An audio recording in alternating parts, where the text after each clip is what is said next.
Situasiyaya baxırıq. Burada bizə mətn verilibdir. Əvvəlcə mətni oxuyaq. Qalib dövlətlər İlk Dünya Müharibəsindən sonra dünyanın taleyini həll etmək məqsədi ilə konfrans çağırdılar. Konfrans vaxtı ilə Almaniya İmperatoru 1-ci Vilhelmin özünü imperator elan etdiyi gündə açıldı. 30-dan çox ölkə oraya nümayəndə göndərmişdi. Yeni bir dövrün başlanğıcı sayılan bu konfrans həmin vaxtı dünyada ən mühüm məsələ, diplomatlar isə ən vacib simalar idilər. Onlar günbəgün görüşərək müzakirə aparır, mübahisə edir, dalaşır və yenidən barışırdılar. Onlar yeni dövlətlər və təşkilatlar yaradırdılar.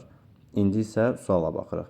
Konfransda çağırılmasının mənbədə verilməyən məqsədlərindən birini yazın. Konfransın çağırılma səbəbini əvvəlcə biz müəyyən edirik və bunu ilk cümlədə görürük. Orada deyir ki, qalib dövlətlər İlk Dünya Müharibəsindən sonra dünyanın taleyini həll etmək məqsədi ilə konfrans çağırmışdılar.